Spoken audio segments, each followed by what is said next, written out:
Today was day 5 of our delegation in Honduras. It was a pretty quiet day because mostly we traveled to get back here to Progreso. What we did do before we left the mountains was have a press conference with the Honduran media to talk about what we witnessed both in Huapinol and the surrounding communities. Today we want to address 3 areas of deep concern for many communities in this area, especially now that they are in a state of emergency.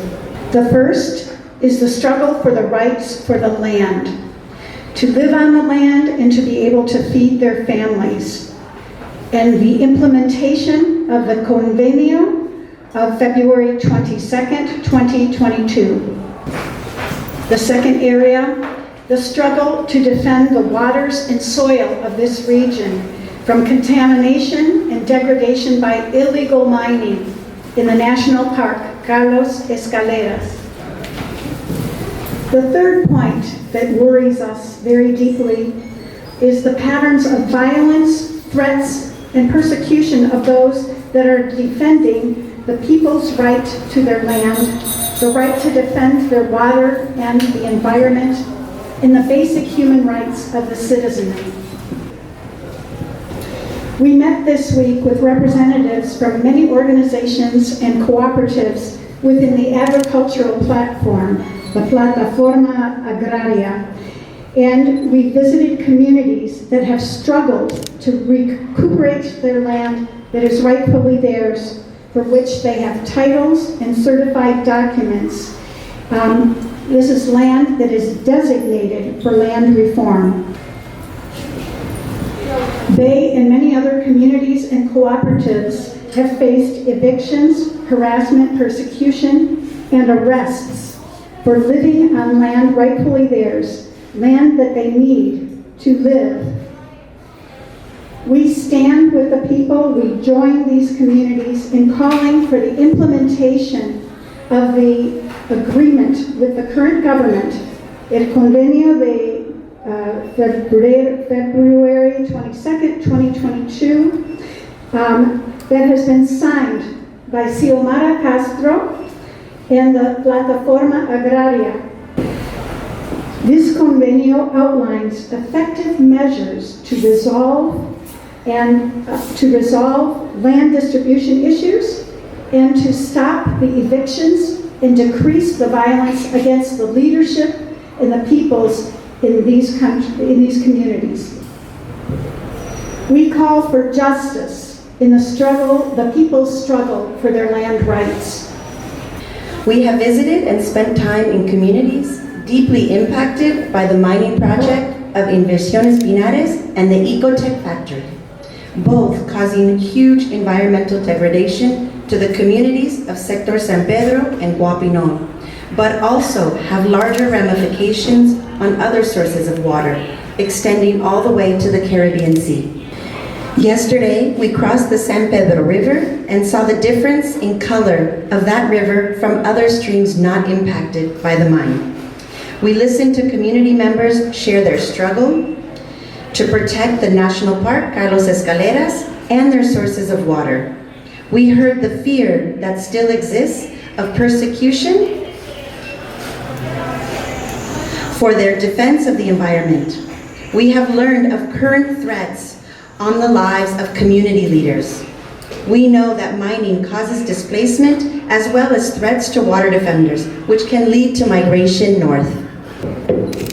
The mining concessions are illegal.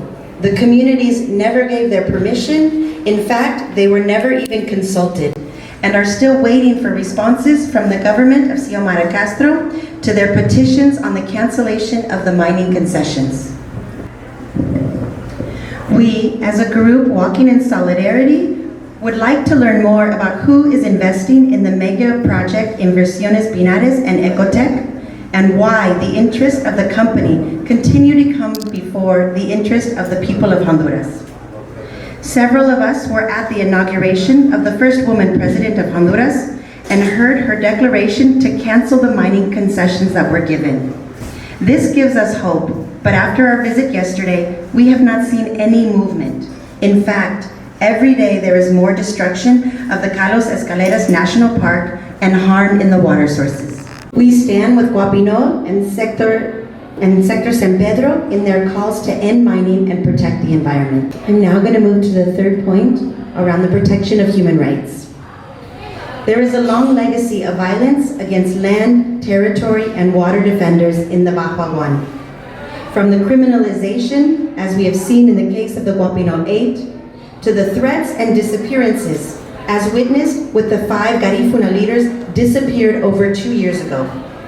We have met with many organizations defending territory, land, and water, like the Comité Municipal de Defensas de Bienes Comunes, Plataforma Agraria, OFRANE, and COPA. We are worried about their safety and want to see the recognition of these groups as defenders of territory, water, and land. We urge the government of Xiomara Castro to guarantee the lives and protection of these organizations and the communities they work with. These human rights defenders are fighting to create a society where youth do not have to migrate. Rather, they can thrive in their lands and their homes. We support the people's calls for these 3 things. The government of Honduras to implement the Convenio of Febrero 22nd, 2022, to cancel the mining concessions of Inversiones Pinares in the National Park Carlos Escaleras, to protect and guarantee the lives of the defenders of water, land, and human rights, stop the threats and violence. We call on the United States Ambassador, Laura Dalu, to center her diplomatic efforts here in Honduras on the protection of human rights, protection of environmental rights, and the rights of the Honduran people's democratic process, their self-determination, and how the majority chooses their models of sustainable economic development for their sovereign nation. If the United States is serious about resolving root causes of migration, they should invest in helping create conditions, economic, political, and social development conditions where people can meet their basic needs, live dignified lives, and have a voice, most especially the young people. No tenemos la oportunidad de poder decir, de poder contar lo que aquí sucede. Solo decir nuevamente que agradecemos la solidaridad que es permanente. Ha sido desde muchísimos años, así como es histórica la lucha en el Aguán, la lucha por la tierra, la lucha por el agua, también es histórica la solidaridad. Sabemos que desde el inicio del proceso, en el caso Guapinol, han estado observando el caso, han estado dándole seguimiento y fue a través de esa solidaridad